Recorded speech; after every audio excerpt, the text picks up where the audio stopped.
Hello, everybody. Welcome to tonight's episode of Talking Elite. Sorry for the delay. The stream had a little issue saying that there was traffic unusually high right now, and I couldn't start the stream, but now we're here.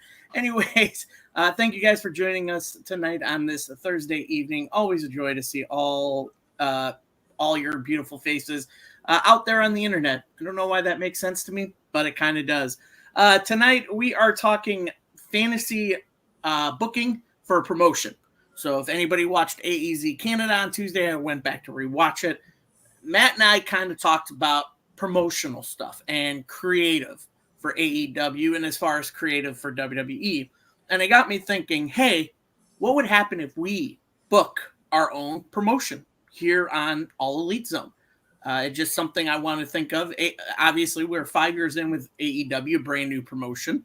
WWE's been around for a long time. Obviously, we've got TNA, CMLL, MLW, AAA. We got all these promotions. So we thought, why not one more? Give us more pro wrestling.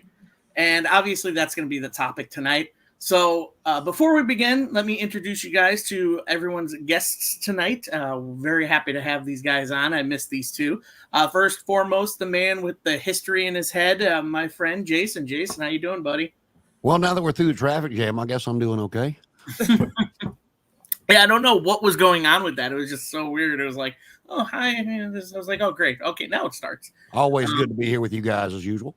Absolutely. And also joining us tonight, everyone's favorite Midwesterner girl, Wardlow's biggest fan, and Tony Khan's personal project because she wants to work for Tony Khan and fix the promotion, Miss Danny. Danny, how you doing tonight? I'm good. You're noticing a white wall behind me because I'm in the process of moving and finding a job. Well, we wish you both luck on both of them. I'm going to need both. I'm going to need where I'm moving kind of, I'm still going to be in Wisconsin, but I'm going to be out of where I'm about an hour out of where I'm living now. So I'm going to be totally in the boonies. There's nothing wrong with that. Kind of have your own little land, and that's my dream is to have my own little land of acres right now. Yeah. And my closest neighbor is like half a mile down the road. That's my dream. Yeah. Yeah, I would love the money to be Brock Lesnar. That's what I'd like. Yeah. They said his closest neighbors in Canada, I think last time I heard was like 16 and a half miles away from him. Oh, that would be great. But anyways, thank you guys for joining me tonight. Real quick, like we do every Thursday, obviously yesterday was Wednesday. I don't know if you guys caught any of the Dynamite last night. I had to rewatch it today because I bowl on Wednesday night, so I have to rewatch it during the day today. So I watched a little bit of it today. Actually, I watched all of it today because it's very easy to get through 2 hours when you just fast forward commercials. So I wanted to get your guys' thoughts on yesterday's episode. Jason, we'll start with you. The one thing that I'm sure you guys will know who I'm talking about, his gimmick, but the first thing I thought of when Christopher Daniels got fired was he's hot, he's spicy, it's Curry Man. I'm like, are we really getting Curry Man on AEW TV next week? So I mean, but I don't know. I'd forgotten about Darby Allin, of all people to forget about it. He popped through the crowd. I'm like, his name didn't occur to me once when they said Eddie was hurt, and I'm just like, oh. Will this be the setup for Claudio to turn on Brian? Will he join him in turn? And Darby popped up. I'm like, oh, okay, Jungle Boy and Darby, that makes sense. Okay, forgot about Darby. Thought he'd been hit by a bus. I mean, it was an okay show. I mean, I don't know. I mean, there's a lot of stuff that people have seen, and you can take everything you see on the internet with a grain of salt. But you saw where Warner Brothers had their reveal for their upcoming programming, where AEW wasn't mentioned, and they have since been come out and it's lost. They have lost the NBA to NBC Universal and Peacock. Is that a good thing or a bad thing from AEW? At first, I thought it was going to be a good thing. I thought they were kind of holding off money for AEW, but then I read somewhere, and again, you can only take it with a grain of salt what you read in different places, that an unnamed executive had said afterwards they did not mention AEW because they didn't mind bringing them back to fill some time and spots they may have. But if they did, it was going to be at a highly reduced rate. So that just worries me for the promotion. So it's like, and I know everybody's like, don't worry. It's like, yeah, Tony's dad's money will keep it going as long as they want it to. I mean, it's losing money. It's a good tax write-off. But, what does that do for us, the fans, if we can't get it to watch? So that was a lot of what was going through my head last night. Trying to think of what else happened on the show, because Like I said, after Daniels got fired, my mind just went to Curry, man, until the very end of it. And then there was Darby. Tony Storm, I always love Tony Storm, and the whole Mariah May and Harley Cameron stuff on Twitter has been kind of comical for me to watch. About all I can think of. Go ahead, Danny. So interesting, Jason, that you brought that up, because I knew about like the WBD thing, but I didn't realize that we were going to get reduced programming. And I do agree with you, because it kind of makes you wonder what's going to happen, to the fan base, or what's going to happen overall if it's kind of limited. Like where I live, Ring of Honor was on, and it was on sporadically. Like sometimes it was on, other times it wasn't, sometimes it was. So again, I never really watched any Ring of Honor because it was so sporadic. And I think that again, like I've said before, and I've said this, a team is only as good as its leaders. If Tony Khan wants a TV deal, do what you need to do. Scott D'Amore, where are you? We need you. Bully Ray, please. The congregation prays. Please, Lord, deliver us somebody to take creative control from Tony Khan. In your name we pray. Amen.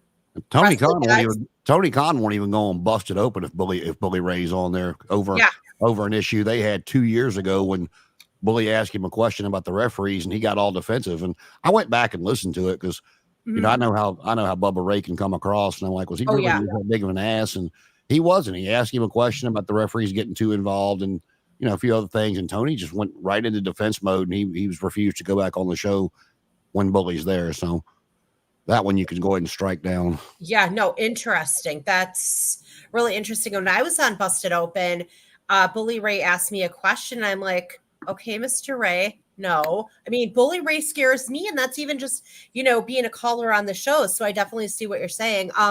As far as Dynamite, it was actually pretty good. What I found semi-entertaining was when JP dumped the drink on I almost said Tony Khan, Tony Schiavone, and I'm curious. Not look miserable. Yeah, I'm curious to see where this is going to go, because I'm waiting for All Out tickets. Forget going to SummerSlam. I'm going to All Out because it's tradition. So I'm just kind of curious. One thing, again, I knew that Darby came back, and I was like, oh wait, Darby's back. I'm like, oh, okay. And it totally slipped my mind. The other thing is I had issues, and I said this to my husband. We were both watching it today.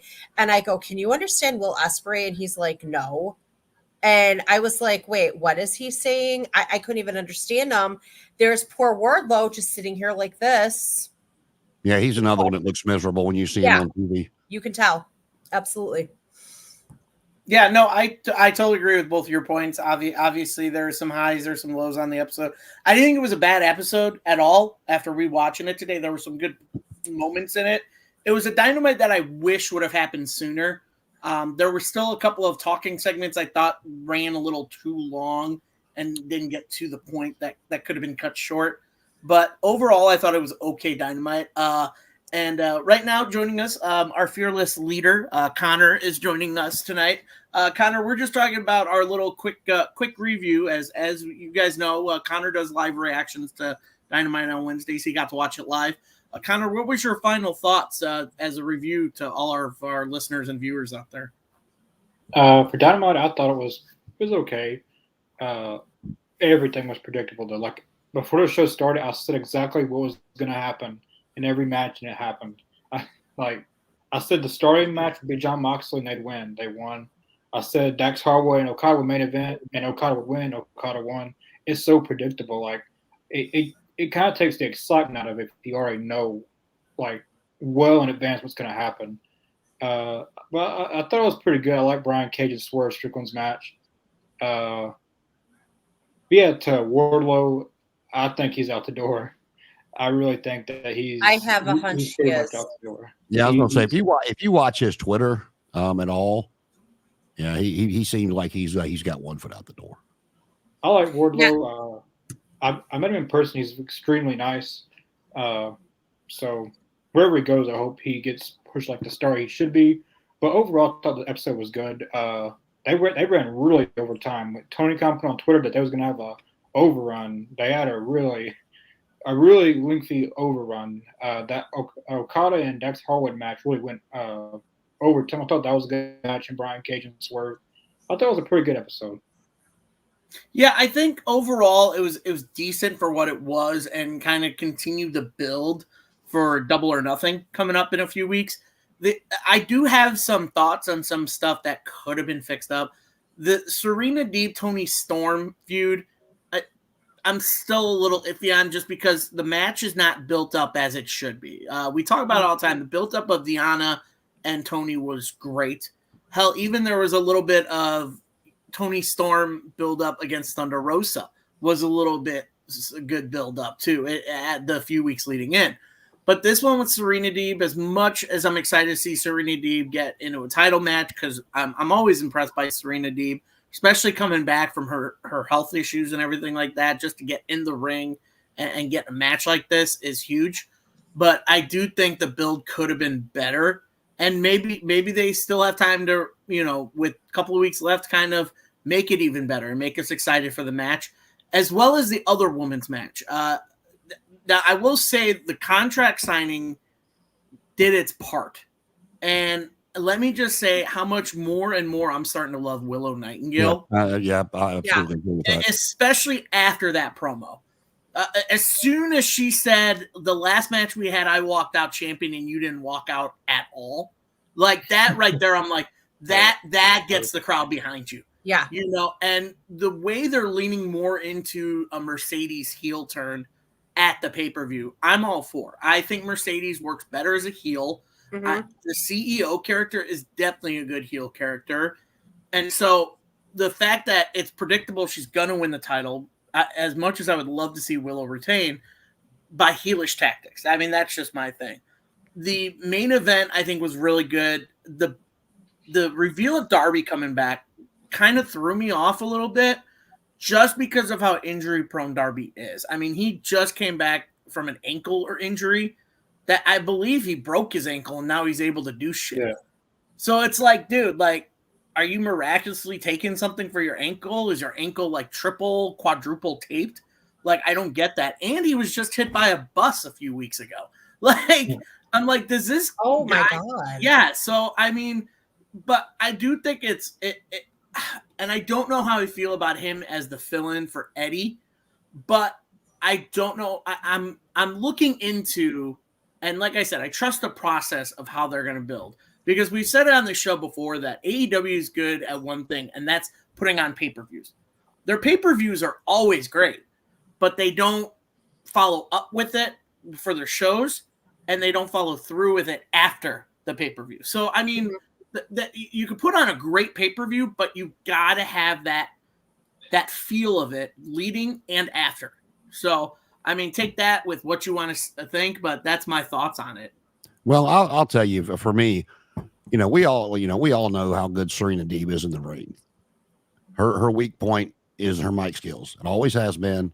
It always will be. And for me, this match would be more intriguing for me to let Toni continue to do her stuff. And instead of having Serena come out and try to cut promos, film her in the gym just working.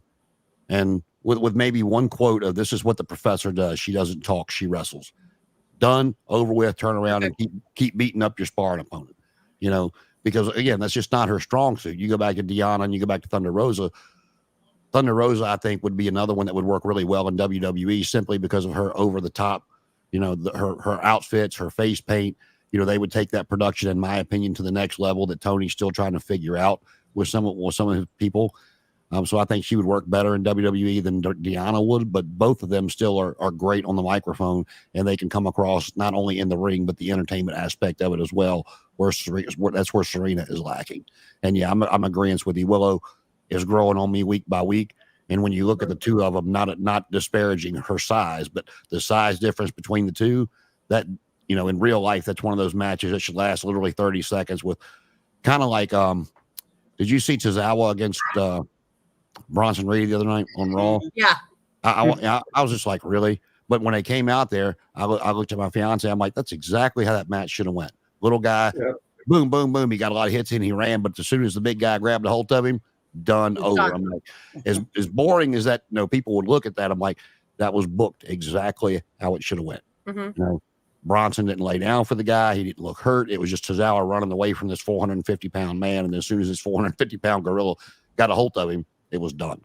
And that's kind of, when I look at Sasha Banks, Mercedes Moné, going against somebody with the strength of Willow in a real life fight, that should last about 30 seconds. So if she wins, it's going to have to be with heelish tactics. And, a lot of people, were excited to see her come in, but you see the audience is slowly turning on her anyway. So if they're going to boo her, just give them, don't put it up for, don't try to give her the Cena treatment of half and half of the audience there that he had for a while. Just let her embrace it and move on with it. Yeah, absolutely. From that, I guess we could move into tonight's topic, which is fantasy booking a promotion. Now, if anybody has watched Tuesday's episode of AEZ Canada, Matt and I had a lot of conversations about ideas of promotions, basically about creative, from both AEW to WWE to TNA. So I thought it would be a great idea to kind of fantasy book our own promotion tonight. And so I want to get your guys' thoughts, and I'm going to put this out there. I'm just going to lay it down there because we see it as far as funding for a promotion. That's the biggest thing. In order to do it, you need the money to get it going and to make it successful. One thing I would look into, and this is what I mentioned to Matt on Tuesday, if you watch a documentary on Netflix, and I'm sure maybe a few of you guys have heard it, maybe not, it's called Welcome to Wrexham. It's about the Wrexham FC club out in Europe, the soccer club, where within 2 years they got promoted to 2 new promotions. And they are owned by Ryan Reynolds and Rob McElhenney, both Hollywood guys. They've got the money and they're building something up. So Tuesday I brought that up to Matt. I said, what if we get something along with that with a promotion? And i.e., someone like Freddie Prinze Jr. has been talking about about making his own promotion. I want to get your guys' thoughts on that. What are your thoughts on having a celebrity Hollywood type that has all this money to start a promotion? We'll start with you, Jason, if you want to. Oh, okay. No, I was waiting for Connor to go. He's like right there. Yeah, he's right there. So it's up to you guys. It don't matter. No, I mean, it's one of those things to where if somebody put a new promotion out, I'm going to watch it and give it a shot and see what they do. I know Freddie Prinze Jr. worked for the WWE. Now, it's the A&E stuff has got former writer on there. How much he actually wrote, how much he actually did, up for debate, I guess. But I'm always up for that's one thing that I miss about the territory system so much, is because with everything being on national television, with like we'll use Wardlow for an example. I mean, everybody knows who he is, whether you watch AEW or not. You've seen his picture, you know who he is. So for him to go to the WWE, he's going to take that baggage from AEW with him, whether you're a full-blown AEW watcher or you're just a WWE watcher that watches other stuff on the internet. He's taking that baggage with him. And he's not the only one. I mean, Brian Pillman Jr., I mean, even though he's not a huge star, I think they did, they did well with him in his promos of explaining to why he wasn't using the Brian Pillman Jr. name and completely changed his whole character around. But back with the territory system, with more promotions out there, you could flop in Florida and, go to Alabama or go to Texas and nobody's ever seen you before. And you can take the mistakes that you made back in Florida, and fix them and either come back as a huge star, whole new gimmick. They didn't know who you were, X, Y, Z. And I think that's what's missing now is, these territories where you could go out and perform in front of 500 or 1,000 people every night, and see what worked with a live crowd, see what they reacted to, is missing. And it's causing a lot of people to probably fail when they might've been with a little bit more work could have succeeded. So I'm all for as many places that we can get open and, maybe not making the money WWE has, whatever you want to call it, but at least be thriving and can, stay enough in the green to where it's worth them to keep going. So, again, any promotion out there that I can get on, on a streaming platform or a television channel, I'm going to give a shot and see what they can do with it. Right. Connor, what are your thoughts about, certain people running a promotion, owning a wrestling business, i.e., Hollywood types, millionaires, and all that stuff. I would really like to see Pat Riley. I don't know if anyone knows who that is. The Miami Heats. He doesn't. I don't know if he knows anything about wrestling, but he created the Big Three. I don't know. Maybe he could create the big wrestling company. I don't know. But Freddie Prinze Jr. I was listening to some of his stuff, and he had already had 2 producers, like ready to commit to whatever he was doing. And I heard him in an interview saying that he's still progressing with it and stuff. I would really be curious to see what he would do because he has a lot of money. I don't know. I mean, producer-wise, you have a producer, you would assume would be somewhere on national television or streaming or something like that. It would have to be the right person, not just anybody. Of course, you got to be a fan of wrestling, but not a complete mark. As we have someone who owns a wrestling company. But names have been changed to protect the innocent. And I'm not talking about Tony Khan. It could be Vince McMahon, could be Billy Corgan. I don't know. Could even be an independent wrestling promoter. You never know. Yeah, Freddie Prinze Jr. I like to see one of these like big wrestle who what was his name? What was the guy? He was on WWE here recently. I don't know, like WWE has a lot of people come in and out, like famous people. I like to see one of them try to like that former basketball player, someone like I know like Shaquille O'Neal. He talks about wrestling a lot. I like to see someone like him try to. I don't know about running the show, but him like the money man behind it, I guess. But I would probably be more intrigued with Freddie Prinze Jr. just because he's a longtime wrestling fan, and he probably would. Knowing that he's already got 2 or 3 producers ready to commit with him, that pretty much says that he knows somewhat of what he's going to do. Yeah, I like to see. I wish ECW could come back or WCW. Like the thumbnail in this is Scott D'Amore and Eric Bischoff. I like to see WCW come back. It's never going to happen, but yeah, I would look forward to a Freddie Prinze Jr. Ran wrestling company. Yeah, I think a lot of people are looking at that. Danny, how about your thoughts? Someone like a Freddie Prinze Jr. Owning a wrestling promotion.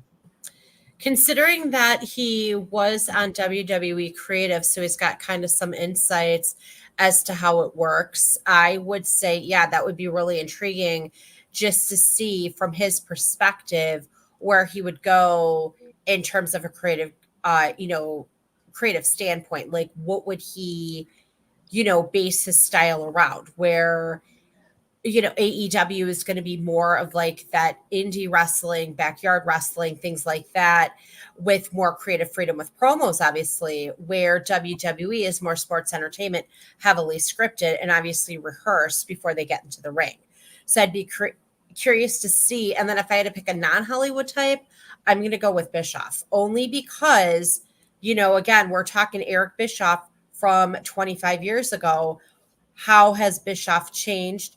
Would he be mature enough to handle owning and operating another wrestling company? Here's my big thing on that too. I see where you're coming from as far as having someone for the money, as far as someone being a wrestling fan that can work as far as promoting the company and getting them events and all this stuff, and then a wrestling mind to kind of run it. I do like the idea of Eric Bischoff. I just don't know if he's kind of gotten out of that ego age because we're having a documentary coming up here soon on Vice called Who Killed WCW, and obviously Eric Bischoff's going to be on it. Mm-hmm. Now there's many factors that go into what happened to WCW, and so there was a lot of creative things in WCW in the later days and a lot of creative differences between Eric Bischoff and Vince Russo that kind of did not help WCW at all.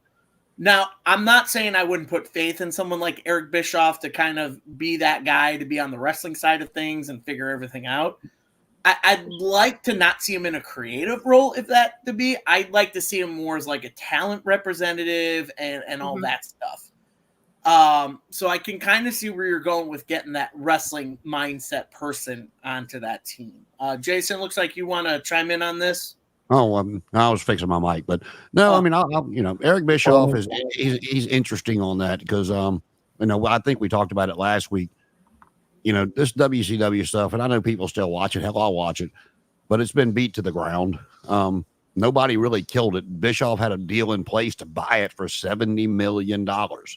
They just didn't want it anymore. They didn't want it on their network. And, he said it, a couple other people have said it, that it was basically worthless without the TV time, which is, what AEW may run into, depending on how the negotiations all work out. And so they sold it to Vince for pennies on the dollar because all Vince wanted was a tape library. So you paid him $2 million for it. But that should tell anybody that's, got a half a brain cell in their head what was happening. You got 70 million over here, you got 2 million over here. The people that bought or merged AOL Time Warner, they wanted it completely off their networks. They wanted nothing else to do with it. I mean, again, like we discussed last week, when they took it off the air, it was still their highest rated program. So did WCW die, or did somebody just stab it? Well, AOL Time Warner stabbed it, and with Excalibur, and threw it out to go. And and Vince has made billions of dollars off of WWE now has made billions of dollars off that tape library with the network, and then the Peacock deal and everything else. So again, to me, they're beating a dead horse. But I would be interested to see if Bischoff had could learn from his mistakes. That that's kind of where he goes at Tony all the time. He's like, yeah, I did this. I know what I'm talking about, dude. I've already been down that road. Which is a lot of the flack he gets when he's criticizing AEW. His defense is he's like, no, I want them to succeed. I've been there, done that. I'm trying to tell him where he's failing at. Is normally his avenue, but as much as some of the old WCW fans might like to see him, try to resurrect or do something, he is so content doing his podcast and making millions of dollars, sitting on his ass out in Wyoming in the country doing nothing. And I don't think he'll at least leave the house and do a couple of conventions. Cornette just won't leave the house at all, but. I just think Bischoff's very content in doing what he's doing. And I don't, he's openly admitted how he failed the last time he went to WWE in 2019, I believe, where he was only there a month. He said, some things had passed him by and he wasn't listening. And, he's like, yep, I got fired. So what? That's what happens. So no, I think he's content sitting on his ass on his podcast doing, making all that money just to be openly critical of not only AEW, but he criticizes WWE as well. Not nearly. He has more fun with AEW because of the fan interaction he gets off of it on Twitter. If you follow Bischoff's account, he's one of the few that will go back and forth with the trolls all day long. It seems like he's just having a blast doing it. But like I said, other than that, he seems pretty content doing what he's doing. So yeah, Connor, it seems like you wanted to chime in. Well, this is a question. I've never been able to really have the right person to ask this, but since Jason and Adam, possibly Danny, you all lived through the Monday Night Wars and WCW. You lived through it. I've been trying to find this answer myself, but Bischoff was wanting to buy WCW himself, but could he not have taken WCW to another network, or was that not even an option? Well, if you remember, the conversation, not the conversation, but the interview we had for Dark Side of the Ring, he had mentioned that there was a contract in place for him to buy the company and take it to new heights. But what happened was when he got a call late at night before that contract was even signed, this is according to Bischoff in that interview, before that contract was signed, he got a call, I think, from one of his producers or one of the people at the network saying it's done. And he thought it was the deal that, I've got the company, or we can take it to another network, blah, blah, blah. And this person goes, no, WCW's done. They're closing it out. So according to Bischoff in that interview, that's like right there, the line right before he was able to buy WCW. You're close to what he said, but that's not right.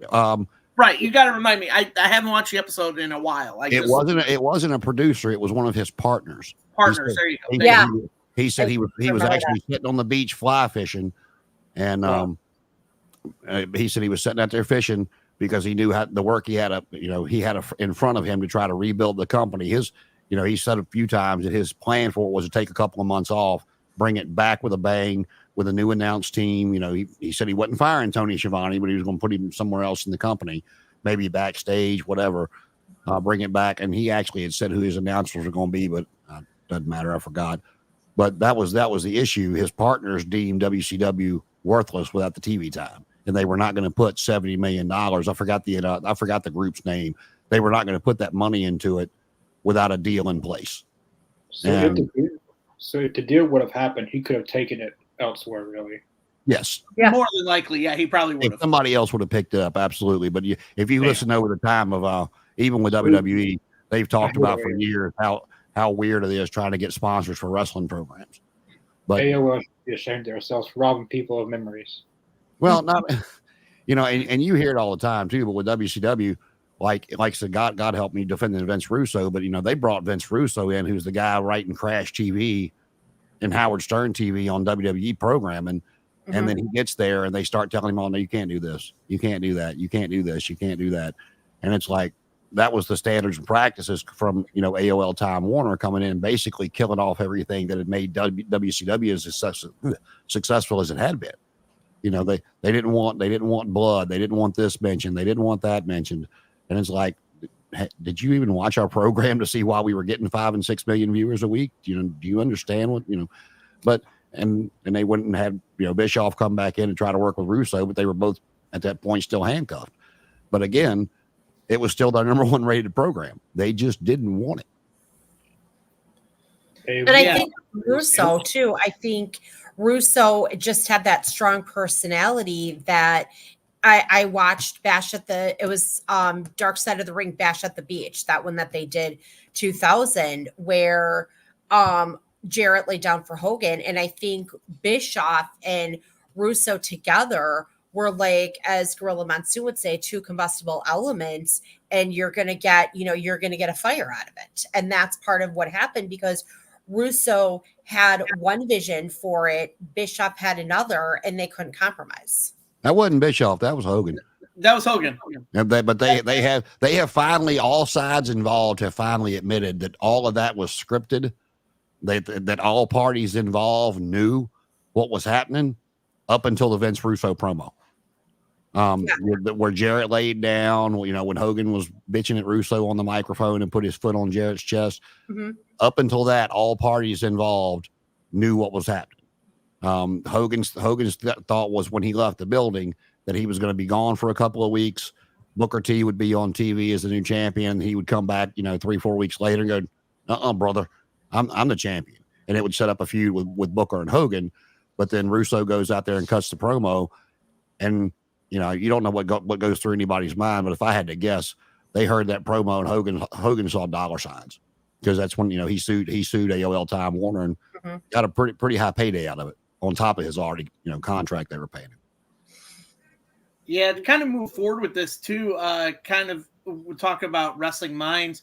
I think I had mentioned it on Tuesday that the idea of getting money behind the promotion, obviously you need the right funding for it.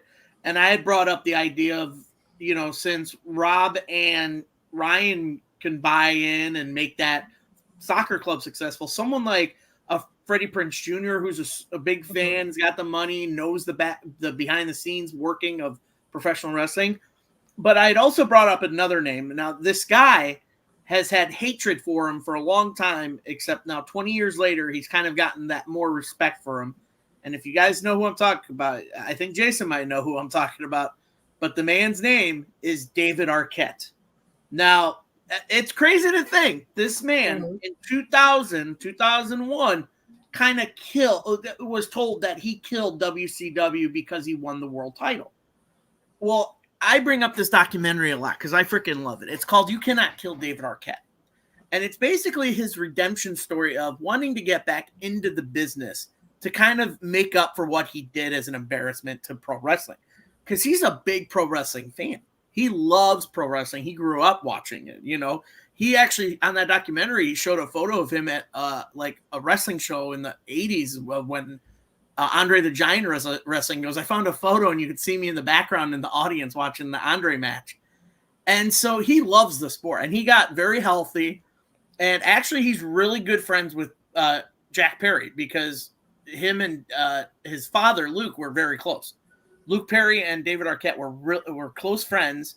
And Luke was also a big wrestling fan, and he was very supportive of Jack getting into wrestling. So someone like a David Arquette and a Freddie Prinze maybe combining money and trying to be investing in a wrestling company, and then having a good creative mind like a Bischoff, like a Cornette, or maybe even someone we always mention that we wish would go to AEW, but maybe he does this promotion, and that's Scott D'Amore. Scott D'Amore, I mean, the amazement of my mind of that man has not been hired yet by any promotion to work creative is mind-blowing me. Not even creative, but just be a producer somewhere. The fact that he hasn't been hired by anyone totally blows my mind, because the man has a keen eye on the sport, on the wrestlers. He understands it, and I'm still in awe on why he's not hired somewhere yet. Well, I'll say this for Scott D'Amore. You don't know what phone calls or discussions he may have had, but through all of this, I did learn something about him I didn't know. Now, does he have con money? No. But I learned he is a very, very rich individual. And that's where he had, it wasn't a group he put together to try to offer to buy TNA. It was money out of his own pocket that he was going to spend to buy TNA. I had no idea that he was a real estate, investor tycoon, that his family had all that real estate money. So the man doesn't need to work. So he may have been offered something, but at that, learning that, he's going to be one of those that, if you want him to come in, you're going to have to offer him something he wants to do, not just what you want him to do. Right. Danny, your take on that? I agree. As I sit here and look for, a position, either teaching or as a nanny personal assistant, I'm looking for, somebody that needs me, that's going to be able, to allow me to do what I do, and not, tell me, okay, you can do this, but you can't do this type thing. And I agree. I also too am just curious as to, again, Jason's right, where is Scott D'Amore going to end up? Surprisingly, that he has not ended up yet in I almost said TNA, sorry, in AEW. I just wonder if he was free, would WWE pick him up, and what would they, what role would he be in WWE? Well, with that, I believe, I don't know, because Trips is basically head of creative, and he picks his guys to the T. I think you would look at someone like a Scott D'Amore filling in as a producer role in WWE, just based on what you have over there. Because the same common names come up as producers on WWE. You got Jason Jordan, you've got Shane Helms was in there, you had Chris Parks, formerly known as Abyss. I mean, the names are just endless as producers backstage. And who's that? P.D. Williams. P.D. Williams is another name that you see come up all the time as producers for matches and segments on WWE. So I would say he would fill well as a producer. I just don't know if he would get any touch on creative, like as a lot, but someone who can produce a match, but not the whole card like he was doing in TNA, doing the creative over there. Now, we keep bringing it up that I think we all agree that Tony should bring in someone like Scott D'Amore to AEW to work creative, to tweak it a little bit, and have kind of hands off of creative for Tony Khan, and Tony Khan be more of the promotional guy and the whole where do we tour next and everything like that, and let Scott D'Amore worry about, the creative of matches and the programming. Now, I'll say this for Scott D'Amore, something that crossed my mind once I found out he had access to that kind of money. I think Scott D'Amore wanted to buy TNA for, not only did he love it, but that he thought it had plateaued under what Anthem was going to let it do. And maybe he could get it to WWE heights. That's a big stretch, but at least get it to AEW or better under his leadership, his ownership. And I think, honestly, something you might see him do, whether it's with the NWA, whether it's with the MLW, you might see him buy into an existing promotion to where, it's already there. He can go in and start putting his little touches on it and try to take that to the next level. Right. Connor, your take? I like to see him. If Freddie Prinze Jr. ended up doing a company and being head of creative, or maybe having like a creative team, like maybe not just one person, but maybe D'Amore, Bischoff, I don't know. But Scott D'Amore should. I'm surprised he hasn't been seen any at all since his TNA exit. Yeah, he hadn't even commented from what I heard. I'm curious. I'm really curious. He hasn't been asked any questions about anything, or maybe he has no comment or everything, or no one asked. Get him for an interview so we can ask him the hard hitting questions. Do it. Yeah, if we get Scott D'Amore on here, that would be awesome, Connor. Yeah, that would be our most heated. I won't say heated, but most controversial, because I don't know what he's going to say. We don't know really why he left TNA, so that'll be kind of interesting. But I think if he went to WWE, maybe do something NXT, maybe have a creative, but he probably would be either NXT producer or a main roster producer, kind of like Abyss, Petey Williams, Jordan. AEW really needs him, but I don't know how that would go. If Tony would be willing to do that, but I like to see. I wouldn't say anywhere Scott D'Amore, because I don't know. Well, the CW is getting NWA and NXT. I mean, maybe he goes to NWA and builds that up. Maybe he goes to MLW. But I would really be interested in a Freddie Prinze Jr. owned company, and maybe David Arquette, like you said, Adam, jointed together, and him kind of starting something completely different and trying to take that to new heights. I think that would be kind of interesting, but I just see Scott D'Amore in wrestling again. I actually wish we could do that. I know how to get in contact with the man, but if anyone knows how to get in contact with Scott D'Amore, let me know, and maybe we can get him on here. Just shoot him a message on Twitter, man. Yeah, man, I follow him on Twitter. He's a good guy. I love some of his posts. So no, I think we're all in agreement of someone like a Freddie Prinze, a David Arquette, someone like that for the money, someone like a Eric Bischoff, Jim Cornette. I thought you were going to say Dave Meltzer. Kind of. What's up? I thought you were going to say Dave Meltzer. No, not Dave Meltzer. No, that guy should stay away from professional wrestling. Hi, Uncle Dave. Hi, Uncle Dave. Uncle Dave's world. If he became an owner of a wrestling company, that would be the day that wrestling. No. Yeah, no. So we've got all that figured out. I think the one thing I kind of want to lean into now is obviously talent. There's a lot of good independent wrestlers out there that aren't tied down to a promotion. That would probably be really beneficial to an up and coming new promotion. You get some names out there.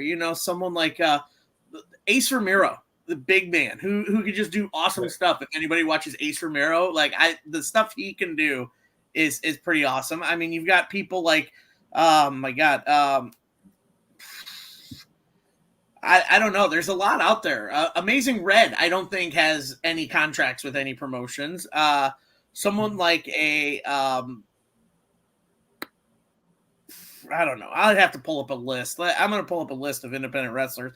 But let's get into that. Like, if you're starting a new promotion, what's one big name independent wrestler that's really making a name for themselves that you want to start this promotion with? Connor, we'll start with you this time. This person is technically with another promotion. Can you guys see me all right? Yeah, you're freezing up a little bit, but we can hear you. Let me go. Are you good? Oh, there I am. This person is technically already with the promotion, but he's such a big name that I feel like you would want him in your upstart promotion, especially if you're going TV, streaming, whatever. You want to get your name out there. Is Dolph Ziggler, Nick Nemeth. He isn't signed with TNA. He's paid per appearance, still does New Japan. Maybe you could just have him signed, but in a way where he has some freelance stuff that he wanted to do, because he doesn't really want to sign a contract. I heard him in an interview with Busted Open. He wanted to wait a year to see really what he wanted to do, whether staying with WWE, staying with TNA full time, or New Japan, whatever. I think that would be the first person I would try to get, because that feels like the big who is available right now that's realistic that you could probably get. So yeah, I would go Dolph Ziggler / Nick Nemeth. Now, what about you, Jason? Who would be your first signee for your new promotion that's out there on the independent scene? I'm going to take this a different way and give you a hypothetical. Yeah. And the reason I say that is I was sitting there, I heard the question, I'm listening to Connor and thinking about it at the same time. And Tony has brought in so many big names and shelled out so much money, whether it be from people from the WWE, people from Japan, your Osprey, your Okada, your Mercedes, your Edge.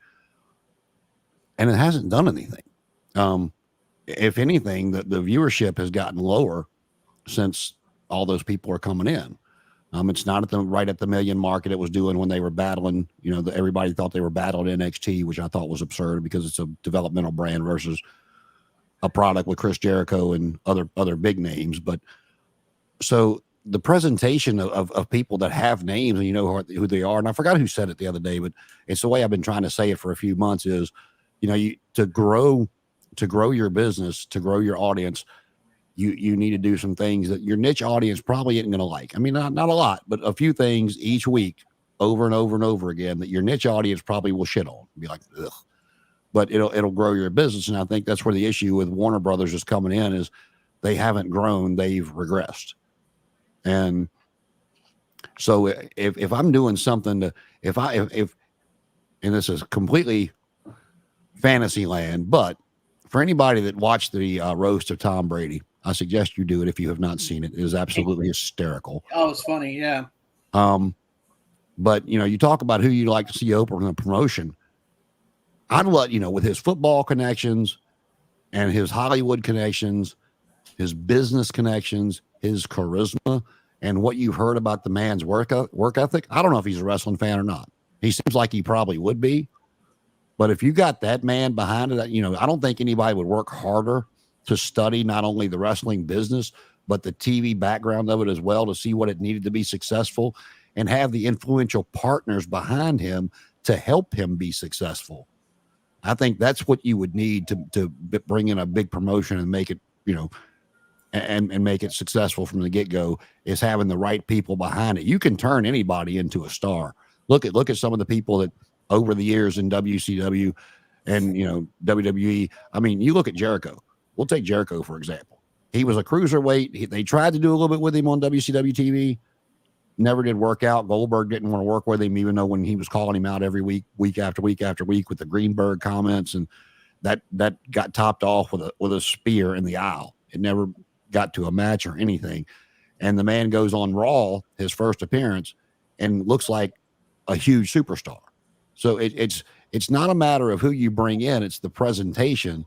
And I think you're going to need the right person to open it up and know how, and whether they know or whether they know how to hire the people that know how to present, people will laugh at this, but it's the God's honest truth. If the people know how to produce somebody right and present them right on TV, they could make one of the four of us a star within weeks, and people are like, oh, you're nobody. No, I'm not anybody. But with the right machine behind me, you could be cheering or booing me tomorrow. Yeah, no, I agree. And honestly, you said it, but you never said the name. I mean, who were you thinking about from the roast that would do it? No, I was talking about Tom Brady himself. Tom Brady. Okay. Starting a promotion and having the wherewithal of the knowledge, the study habits. I'm sorry. I thought I got into that. Everybody talked about what a student of the game that he was when he played football, and nobody watched more film and prepared better than Tom Brady. And to me, it's not what you have on camera. It's what you got behind the camera that's studying and getting ready for what goes on camera. And for somebody with that kind of work ethic and that kind of connection, you never know what could happen. I mean, it might flop. I mean, you never know. It's just, like I said, I took it the other way because, like I said, AEW's brought in star after star after star from different places, and they just don't flop. Maybe not right be the word, but I mean, Osprey's by far been even over top of Edge, been the biggest one to get people interested, but they got him wrestling Roddy Strong for a title that nobody cares about. Mm-hmm. Now maybe he can elevate that title in people's minds. I'll give him a chance to do so, but I mean, all these people that they brought in from the WWE or from New Japan and other places, they just I think we talked about it last week. It's just like, CM Punk, Edge, Brian Pillman Jr., Jade Cargill, they looked like stars in AEW, but they just look like a bigger star in the WWE. And it has nothing to do with the person. It's more of what's going on behind the scenes and then the presentation in front of the camera. Yeah, no, I can understand where your perspective is on, you don't really need to be like the first signee. It just they just need the right person to be like, all right. It's like you said with Tom Brady. I guarantee you, if that man ran a promotion, he can understand how to build a roster. So I can understand where you're coming from on that one. Danny, what about you? What's your take on who would be the first signee? Would you go a different direction? What's your take on that? So I have actually two signees. The first one, I'm going to agree with Connor, Dolph Ziggler, and this was a guy that was so insanely talented. He played he played a monster heel. He's got the charisma. He's got the look. He's got the ability. He connects with the crowd. He played a good face. So he's a guy that can either do a heel or face. And it's a shame that they never pushed him on that and put him on that main event level because he's insanely talented. The second person, actually, come to think of it, I'm going to do a threesy. The second person is Ethan Page. Love Ethan Page. Ethan Page reminds me of that conceited frat boy that you have in your class that thinks the world revolves around him. Ethan Page is a darn good heel. He needs to be somewhere. I would sign him. My third one, who I also thought was a good heel, is Scorp Sky. And he's a guy, he can go. He's got a nice look. He's adorable, as is Ethan Page. But still, he's a guy, again, who was a waste of talent in AEW. And between the three of them, I would have to say yes. If I were going to sign a women's wrestler, it would be Paige Van Zandt. Because I like her. And then I'd have to get Marina Shafir in there so she could... Don't let Connor hear that. so she could get beat by Paige Van Zandt. Or I would even sign Ronda Rousey and have Paige Van Zandt send her into retirement so we never had to hear from her again. Okay, cool. Yeah, no, I don't know if you're kidding with Paige Van Zandt. I'm sorry. I'm going to disagree with you, Danny. She's a waste in AEW. Basically, that contract that they gave her, they could have gave to someone else that was very talented and got in the ring at least more than once. Well, did you see where Rio announced what she had been making? No, I haven't. $400,000 a year. Yeah. Good for you. Make your money, but it's but from the outside looking in, it's like you really gave her $400,000 a year. Yeah. I can kind of disagree with you there, Danny, as far as Paige Van Zandt. Just because she was just a waste in AEW. She was just there as eye candy, and she had one match, and it was a mixed tag match, and then she never showed up again. What was that match with that mixed tag match? It was her and I want to say Ethan Page versus. I want to say it was Cody and Brandy. Maybe no. It was part of America. No, it was Sammy. It was Sammy and Tay. Oh yeah. Okay, now let's come back to me. It was those two against Page and Ethan Page and Paige Van Zandt, I believe. You talk about Ethan Page. One thing that I was hoping for when they were doing the TNA work together was for Josh Alexander to pop up and us get a couple of FTR versus the North matches. But absolutely, absolutely. And as far as signing goes, I'm on the whole boat with all of you guys. I love Jason's idea of getting the right person in charge of it and understanding our roster and basically saying we can make them a star, blah blah blah. We understand the process. I love that. And I'm also on board with you, Connor, and you, Danny, about getting someone like a Nick Namath on there. But I was going through the list of the independent wrestlers, and I watch a lot of the videos online of other promotions and all these matches that come up on free wrestling shows. But, someone like you said, Ethan Page, now a free agent. I would definitely sign him. I would shoot him to the moon in my new promotion because he's just very good. Someone like a Flip Gordon. Flip Gordon, is not signed to any promotion, but he's appeared in a lot of promotions, like in MLW. He's appeared in TNA. I think he's someone that could be a really good high-flying wrestler you put on your show. And then for females, you look at someone that very impressed me, not only on, the Netflix series Wrestler, but also when she did the guest appearance on AEW, and that's Haley J. I mean, she's young. She's getting in it. She's understanding it. She's picking up quickly. Do we know how old Ethan Page is? Ethan Page, I want to say is like 27, 28. Well, No, y'all know what time of year it is, don't you? They just, the WWE just, they finished up their releases after WrestleMania. They got rid of a lot of the dead weight from NXT that were, you might have seen one or two of them on TV, but most of them you had not. They were part of the training class. And this is about that time of year when you start seeing the next big name sitting in the audience at the NXT pay-per-view. So with Ethan Page being in his late 20s, you never know. He might pop up in NXT. He's 34. I just looked. 34. Okay, I was off. Don't. I thought he was younger, but yes. No, LA Knight's a perfect example of that. They brought him in at a later age, and yeah, we see where he's at. So, yeah, I mean, someone like an Ethan Page. I mean, you'd still have him going at it, but like I said, Haley J. She's young. She's understanding it very, very well. I mean, another one could be Eva Lise. I mean, we don't see her much anymore, and she's very good. If you've ever watched Lucha Underground, holy cow, the matches she put on that show, good Lord, that girl can go both with the women and the men wrestlers. Eva Lise is another one. Obviously, she's getting up there, but if anybody remembers Bayley's biggest fan, Izzy. Yeah. Izzy's doing wrestling right now. I mean, if I was a promotion, someone like Ring of Honor is pushing Billy Starks. If I'm starting a new promotion, I'm pushing young talent like someone like an Izzy. And I just checked, by the way, Scott D'Amore has not tweeted anything since January 29th. So, I mean, maybe. I mean, I started following him, and then maybe that was the last time I looked at his tweets was January. But he really went off the radar for a little while. Yeah, I followed him. I started following him in November last year, just because I was liking the idea of going back to TNA. So I was like, yes, I'm going to follow Scott D'Amore now. But yeah, no, I mean, I'm in agreement with all you guys as far as the idea of building your roster. Now, also is you've built your roster, you've got your company going. Now the idea is, where do you host these matches?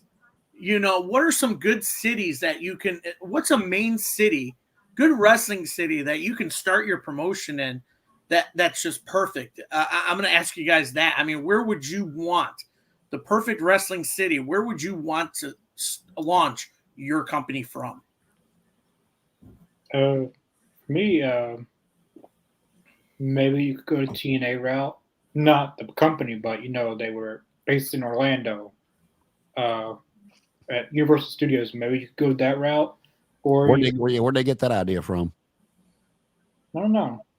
That's what Bischoff did when he first took over. Mm-hmm. He put WCW in the Universal Studios because they had the revolving crowd of people continuously coming in, and it was a new crowd. It was lit up. It was a great sound stage. But anyway, continue. But TNA had really good. Like there was one episode. There was a guy with the white shirt, and the whole crowd was just jumping up and down. I've never seen a wrestling show like that until France. France is probably the greatest wrestling crowd ever after that damn pay-per-view. But anyways, there's a lot of good cities you could have it. Chicago being one of them is a wrestling city. You got Texas. You have, I'm going to be biased, Nashville. Nashville. I'm right there with you, Connor. I'm biased as well, so it's fine. Those are a lot of good cities. There's always one thing is you don't want to oversaturate a city, which that's what some companies do. But there's a lot of good cities. An arena, I don't know. It would be, I don't know. It'd be interesting, but statewide, Chicago or Florida or Texas. There's mainly those states that are really wrestling heavy that maybe would be a good starting point. Yeah, Jason, how about you?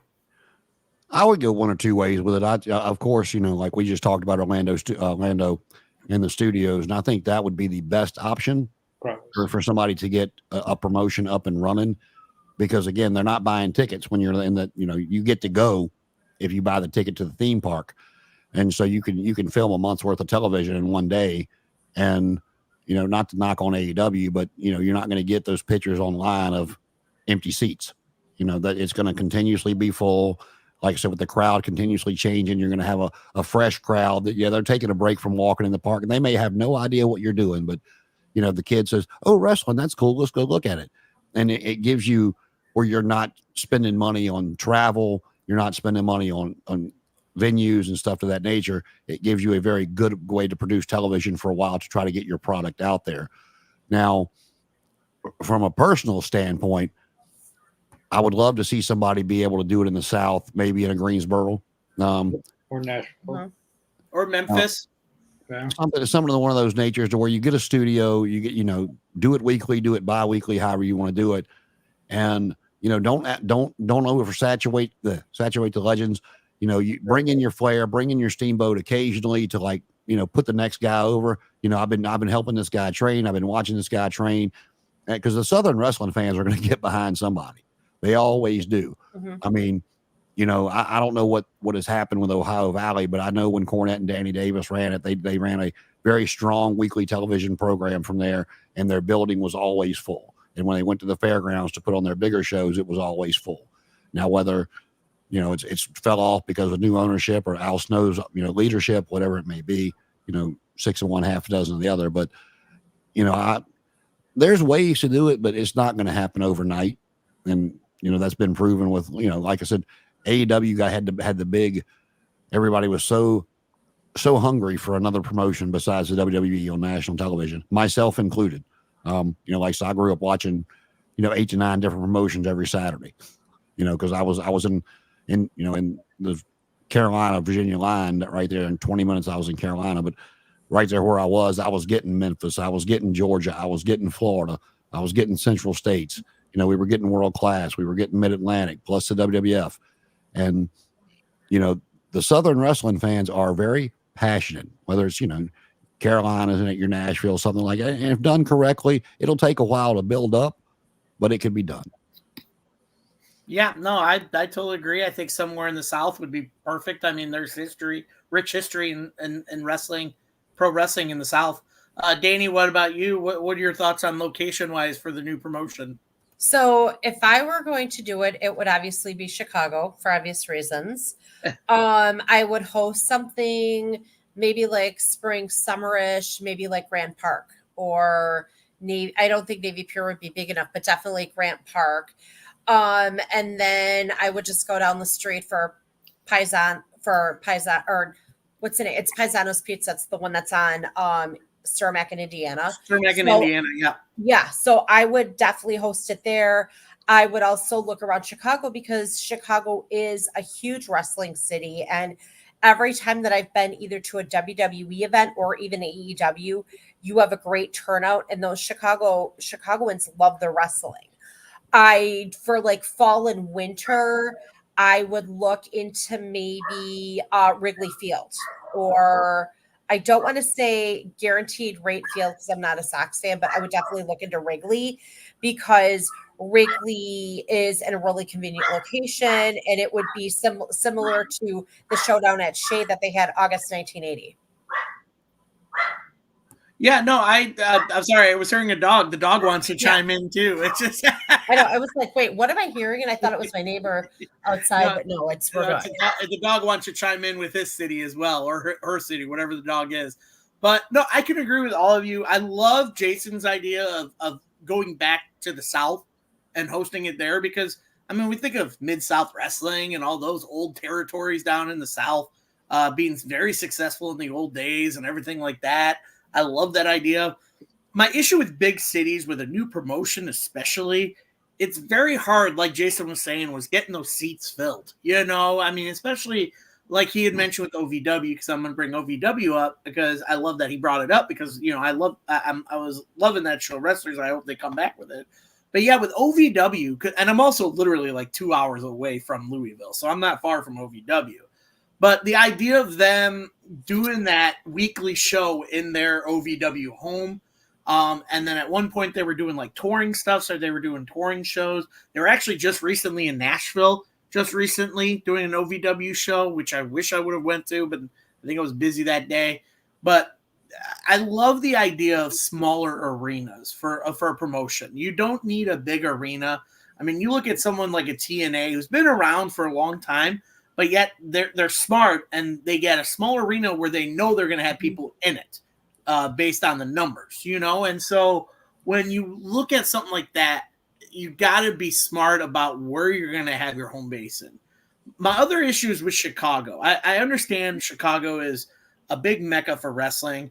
And I go back to what Connor said about, some promotions stay true to one city and it kind of oversaturates it. And I'm not bashing them, but that's what AEW does. I'm going to call it as it is. AEW goes to Chicago a lot. And you see it online of fans of AEW saying, why are you always going back to Chicago? Why don't you come to my city? I haven't seen you yet in person. I want to see your show. Why do I have to drive like 8 hours away to see your show when you can come to my city where there's perfect arenas here? So it's also that whole oversaturating a city of hosting it. But I do like the idea of it being hosted in a smaller arena and a good old school kind of wrestling town. Well, you go back to the ECW shows as well.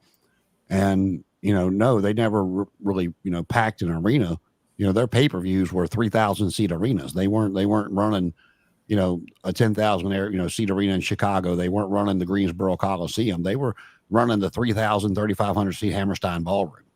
They were running the ECW arena every week. And no, it wasn't a lot of fans, but those seats were full and those people were passionate about it. And I'll be honest with you, and this is not a knock on AEW. I know it sounds like it, but where you always see the pictures of the hard cam side being empty. As a performer, especially like an Edge, going over there and having to talk toward the hard camera, but not being anybody over there. I know they're professionals, so they can do it better than I can per se. But that would be weird for me. I'm not an actor. I'm a wrestler. I'm out here cutting a promo, but there's 30 people on this side when I've got 3,000 on this side. So, like I said, it goes back why I chose the way I did. Like if you can get big enough to go to the Allstate Arena in Chicago or different places like that, then great. Like I said, that's what we've talked about it several times. AEW does pay-per-views well, and they always get a lot of people there for it. You can ask Connor. I mean, the Greensboro Coliseum for Sting's last match was crazy. Yeah. I mean, it was ridiculous. And I hadn't been to the Greensboro Coliseum since Starrcade '83, and it still looked good. But the last time I was there was Flair versus Race and Piper versus Valentine, and I made the drive to go see Sting's last match. But if you're starting a new promotion, the big cities, there's a lot of other stuff to compete with, and what made wrestling so popular in the South back then was you didn't have it weekly in the big cities. You had it in even in Texas, it was in the smaller parts of Texas where it was so popular. And they knew better than to go up against Friday Night Football and even to this day, high school football is still a huge thing in Texas. The people that were going every week was in the smaller places. Like when they did the Georgia Championship Wrestling, the 605 show, or when it just became World Championship Wrestling from the studios before Turner bought it, they were taping that at 9:30 in the morning at a very small sound stage, that held maybe 50 to 100 people. And was it a lot of people? No, but that's not how they made their money either. So, again, that's why I went back to the way I did it. Right. So here's another question I have for you guys then. We're filling out our promotion. We're talking about money. One thing you notice a lot with these promotions, especially the bigger ones, sponsorship. And that's a big thing. I mean, these sponsors, the problem is it oversaturating the product of pro wrestling is sponsorship. And I just want to get your guys' thoughts on that. If with a new promotion, who would be the first sponsor would you want to go to? Would you want to keep it locally sponsored in the town that you're in? Or are you thinking nationally, globally, and go to one of these big sponsorship companies like a Coca-Cola, or be like, listen, I've got this, let's work together? I mean, where would your guys go based on the new promotion? For me, like Connor. Very interesting because I fantasy booked my own promotion. Mine is local, like for me personally. But if I had Friends Perry Jr. He's the money man. Scott D'Amore is my booker. Who do I get sponsors for? Or from? DDP Yoga. I mean, it's not local, but he was on Shark Tank. Everyone knows what that is. And they declined his offer. And then I seen the short that now he's making more money than they said he would make. So maybe DDP Yoga. You got I don't know, crickets everywhere. But there's a lot of commercials that are just everywhere. But some sponsors I feel like are a little bit lenient on what they want you to put out. Maybe that's a little bit for WWE. Like they got certain sponsors that doesn't want them to go over a certain line. That's changed a lot here recently, but I guess it depends on who you're trying to go with. I would personally try to get Domino's Pizza because they don't want to sponsor AEW anymore because, well, you know why. Nick Gage did. That was so great though. That picture in picture was just, I know it wasn't planned, but God, Yeah. that was perfect timing. Domino's Pizza, like they're not involved in wrestling anymore. Maybe get Domino's Pizza, but if you're in like a local place, like your home base is somewhere, maybe you go a little bit local, and then along with a little bit of international stuff because if you're on TV or YouTube streaming, you could have a few like global sponsors. But yeah, for me, DDP Yoga would be one. Yeah. Jason, what about you? How would you want to sponsor your local wrestling promotion? I guess it depending on what I'm doing. If I'm doing something locally in the South, starting it that way, you're only as strong as your core base. So if you want that support every week in that small southern arena that you're trying to pack, 1,500 to 2,000 people in every week, what better way to do it than, by bringing in the community. Now, if we're going something like AEW did and went, head first into national promotion, national television, I'm going to want national sponsors because nobody's going to know who, the bearded Wonders tire place is. They're just, they're going to want to see your Coke, your Pepsi. And you brought up Domino's. From what I read somewhere, one of the things that made them so mad was they didn't actually sponsor AEW. They didn't buy the ads. They had bought ads just on TNT. And when the ads aren't filled up, that they can throw certain people in, certain people have the contract where, if you need this filled, you can throw it in there or whatever. And they were just kind of put in the AEW thing, and the timing was just so perfect. But, like I said, it would depend on, like if you get like the thing I have with Tom Brady, I mean, he's going to have 400 different national sponsors coming to him wanting to jump on board because Tom Brady's doing something, but if Jason and Adam are doing something, they're going to look at us and go, who are you? Yeah. But we can walk across the street to Fred's Auto Mart and say, hey, Fred, hey, man, need another car? No, the one you sold me 6 months ago is great, but we're doing this. Would you like to sponsor? So it's just, it just depends on how you're going to, where you're going to go and where you're going to be looking to go. Yeah, no, agree. Danny. So I'm thinking probably local. If I were doing it here, I would definitely be reaching out to just some of our believe it or not, like grocery stores. I mean, I have a retail background, so I would be reaching out to them. I would probably pick, some of our, local places up here. But then if I'm in Chicago, Adam, I'm going to play a little game with you. What's one place in Chicago that nobody but Chicagoans know about for food? Mindy's Bakery. That's what I was going to say. That's what I was going to say. Well, here's the thing, Danny. You're playing this game with me, but let's be honest. There's multiple places in Chicago that a lot of people don't think about that would go for food. But there's a couple places I'm thinking of. Okay. Let me just say that you get really good chocolate cake here. Portillo's. Portillo's. I was going to say that too. Yeah. I would reach out to Portillo's. I mean, they're all over. You've got you've one in Arizona. You have a couple, I think, down in Florida. So I would definitely reach out to some of the Portillo's and just kind of, some of the local businesses down there. And you'd be surprised as to who would be willing to do it. But then again, if you've got a big name signed to it, and Connor, you already know the biggest name that I'm thinking of, because remember, Chicago has pro wrestlers. Cucamonga has backyards. If Punk were involved in it, people might jump on it. You never know. Yeah, that's what I wanted Punk to do when he first left AEW, do his own promotion. I'd actually reached. I'm not gonna say it. Never mind. I'd sound No. too much of a mark if I say what I'm fixing to say. Who cares? Oh, Yeah, say go ahead. it. Well, I reached out to, as you guys know, I wanted to start my own wrestling promotion for a long time. I sent an email to Ace Steel. I don't know how to get in contact with CM Punk. I don't know anyone that knows how to. Sure. I know Ace Steel probably knows how to get in contact with him. So AJ does. I sent him an email and basically this passionate wrestling fan thing. Mark 100%, I can take it. But I wanted Punk to run his own wrestling company. Ace Steel be his producer, whatever. Obviously, that's not going to happen, but I thought that would have been pretty cool.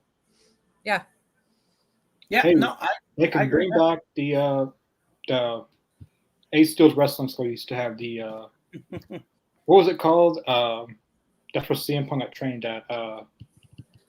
Windy City Wrestling.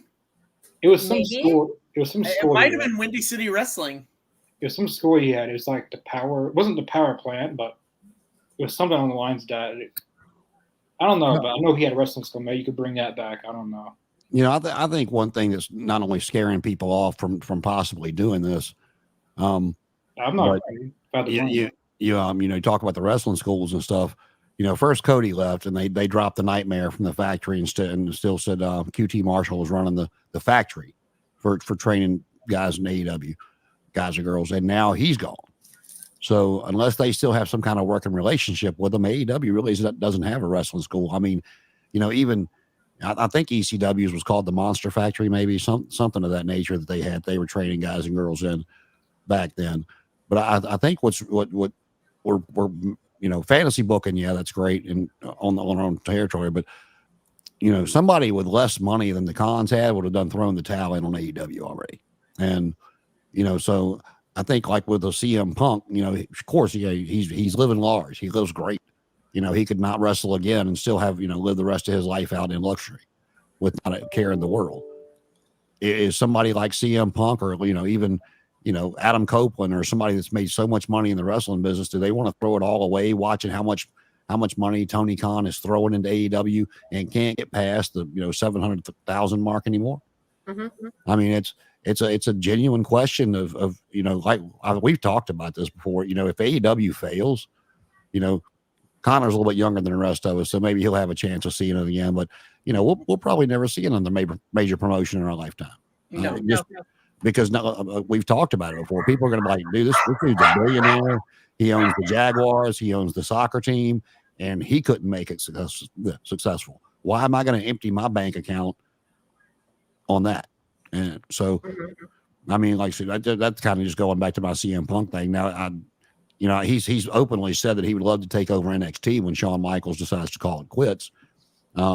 And I think he would be great at something like that. But I don't think you're going to see any big name wrestlers ever try to do this again the way they used to do with the territory system. If CM Punk could, if Shawn Michaels, whenever he was done, once he got older or whatever, and if CM Punk was head of creative, NXT had their specials like to have Deadline or like weekly specials on TV. Well, the perfect one would be NXT Collision. Perfect Collision NXT, where Andrade is going to be there. We're going to have Kevin Kelly. He's going to be on commentary. That'd just be pretty cool to me. Yeah, no. So as we're winding down here, I guess the last question is, and actually Roy said it in the comments because that obviously every promotion needs a name. And Connor, I already know one your promotion that you were working on is, but I just want to get what Jason and Danny would call their wrestling promotion, and just how it would resonate with an audience. So Jason, we'll start with you. What would you call your promotion? I have no idea. I'm with Jason on this one. I'm with Jason. I mean, after that Tom Brady roast, I mean, it looks like things are coming, non-politically correct things are coming back into style a little bit. So maybe if TNA didn't trademark it, use the old Vince Russo thing from back in the day, sports entertainment extreme. Yeah. Yeah, Sports Entertainment Extreme would be real. Yeah.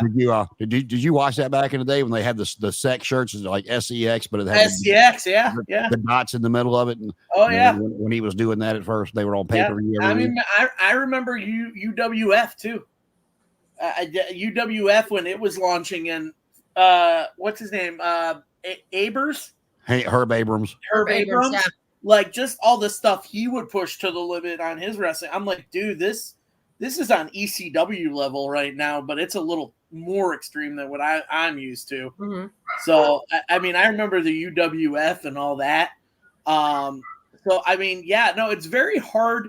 I mean, AEW is, I mean, the name obviously, I mean, All Elite Wrestling makes sense. TNA, Total Nonstop Action, but you know, it's still related to something sexual, obviously, with TNA. WWE, World Wrestling Entertainment, which I do miss the Federation name of it. I mean, that was the golden age, but of WWE. Unfortunately, the Plane Ride from Hell and World Wildlife Federation ruined that for a lot of us growing up.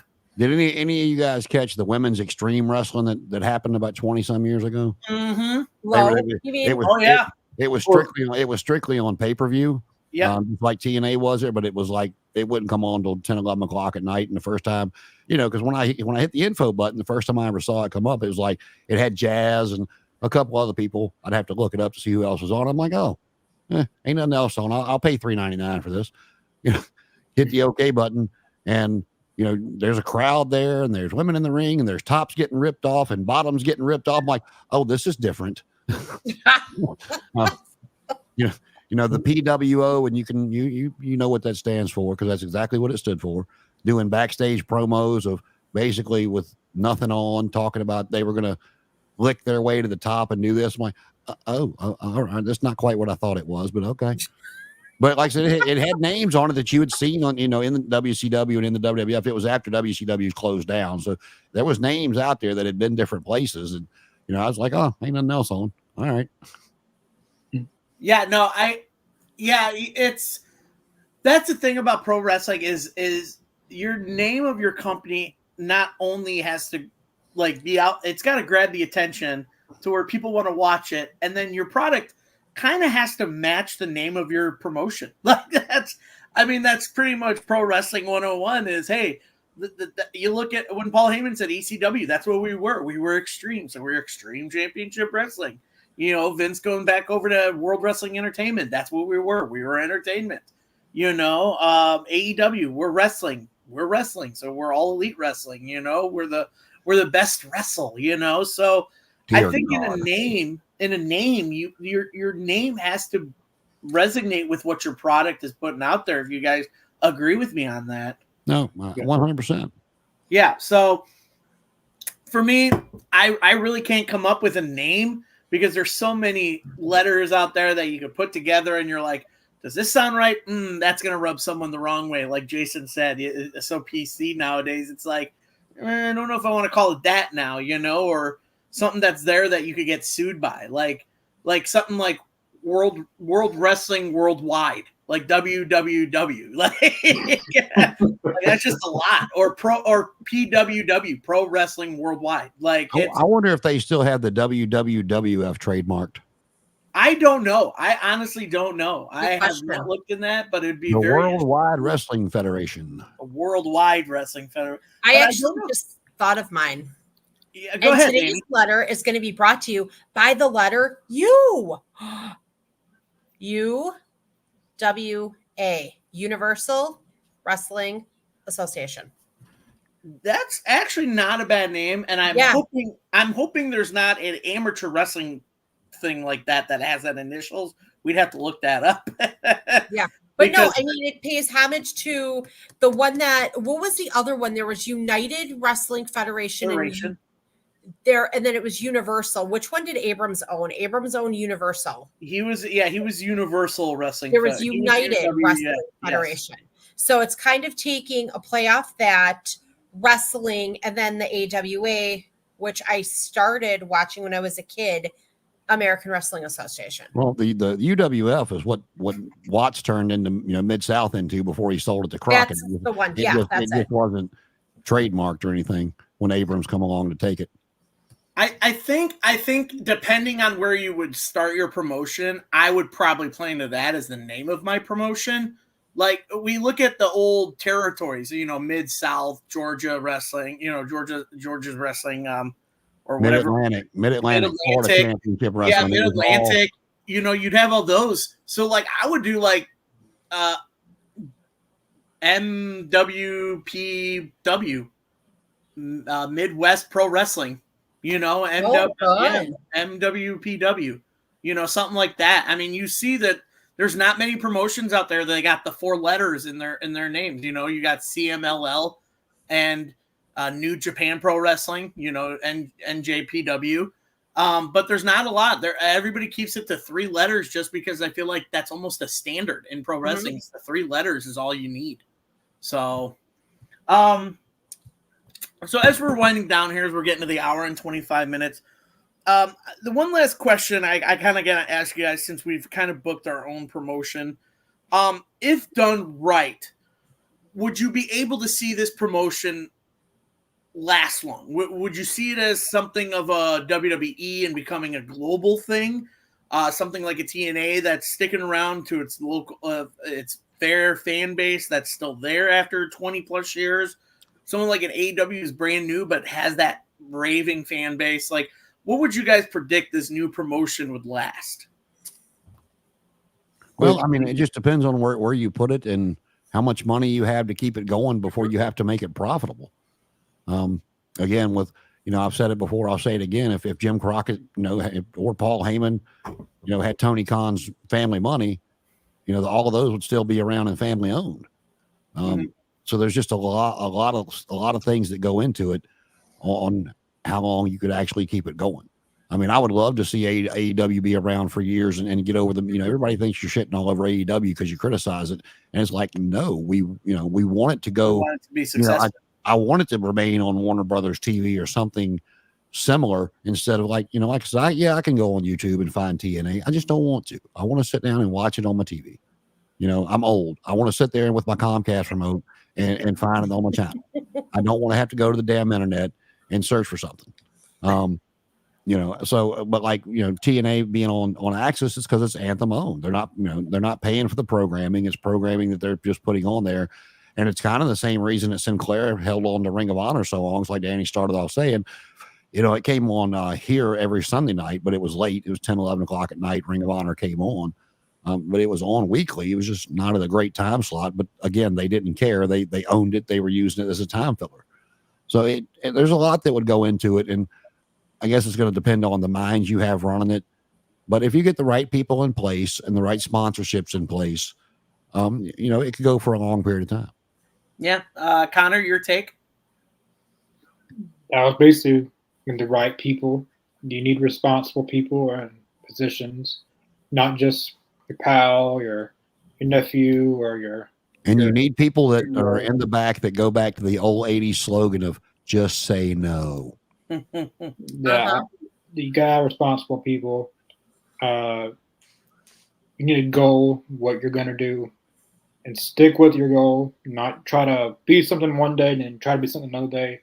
You need to really responsible people, and you need stability. Like, you need to have very good people in your company that, like, someone like Scott D'Amore. You're never going to find someone like Scott D'Amore specifically, but you need someone like that that's not afraid to, if you have talent problems, not afraid to step over some toes and squash the beef. If not saying there would be, but in every locker room there's some type of beef in every locker room of wrestling history.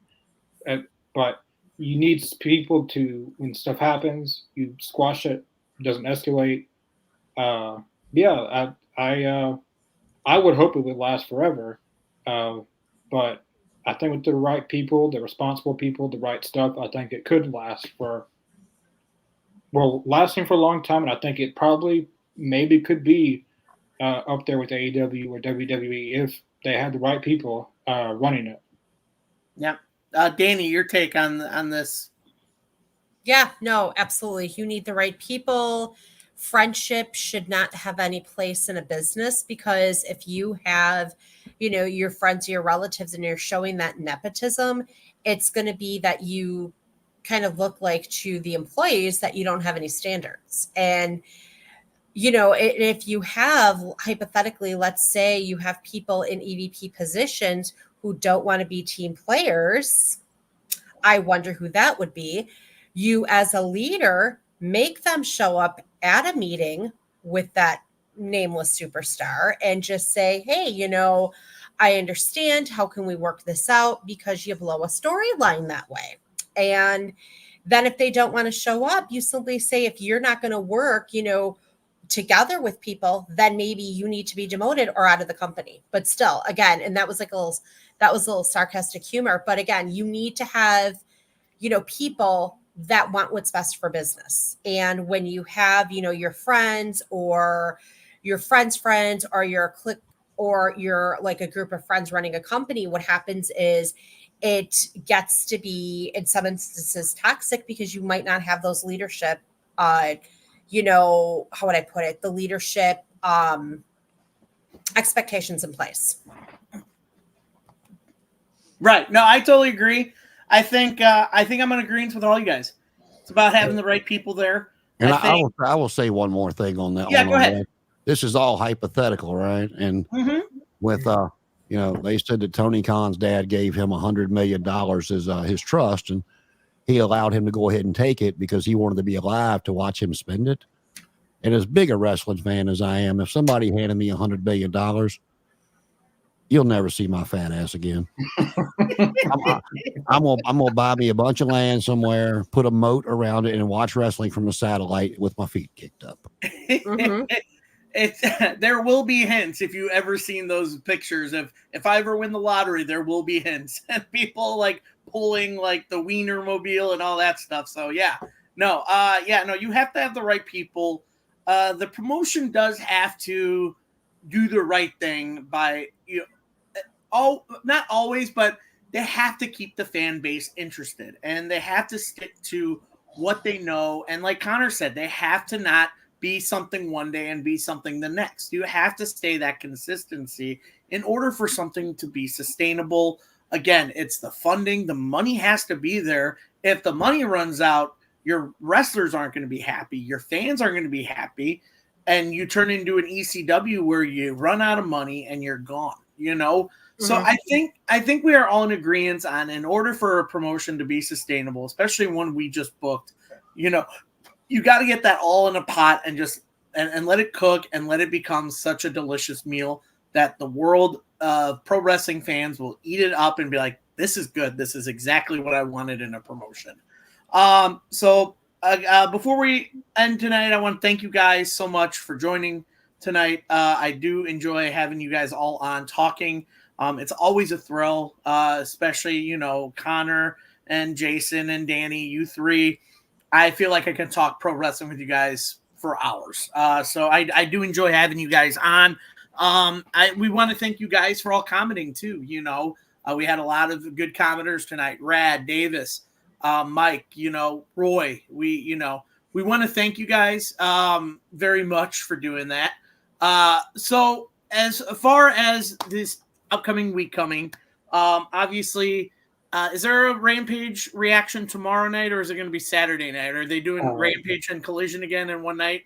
Yeah, they're doing that again. I don't know if we're doing a live reaction to it. Sometimes I can't do those 3 hours on a Saturday. Okay. No, that's fine. Yeah. Also, my brother's graduation's on Saturday, so it's probably not going to be. Yeah. It's probably not going to be a Collision or Rampage live reaction, but. Okay.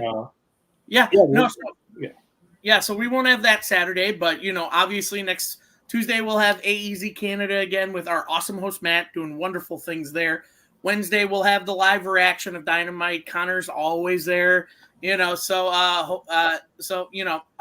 hopefully you guys enjoy that. But next Thursday, and this is what I wanted to announce to you guys, 25 years ago, one of the best underrated pro wrestlers was lost forever, and that's Owen Hart. So next Thursday, we are going to do an Owen Hart tribute show next Thursday in honor of the 25 years of the loss of probably one of the best pro wrestlers to ever walk this earth. So we'll be doing an Owen Hart tribute show next Thursday for Talking Elite, basically talking about his career and everything like that. So hopefully you guys can all join me and we can honor, the man that should have won a world title while he was on the roster and everything like that. So make sure you guys join us for that. We're everywhere, by the way. Make sure you guys hit that like button, that subscribe, share us on YouTube. We're on Twitch. We're on Spotify. So make sure you guys, just support us as much as you guys can. We do have interviews. We just did Eugene. We've done the Von Erich sons, Kevin Von Erich. I know we've got a lot more coming up. So we're very excited when Connor officially makes announcements about upcoming interviews. We're always excited about that. If there's nothing else. Meow. Yeah. If there's nothing else, I'm going to go ahead and say thank you guys all for joining us tonight. And as always, we'll see you guys again soon. And good night to you guys. Yeah. Good night. Night. Yeah.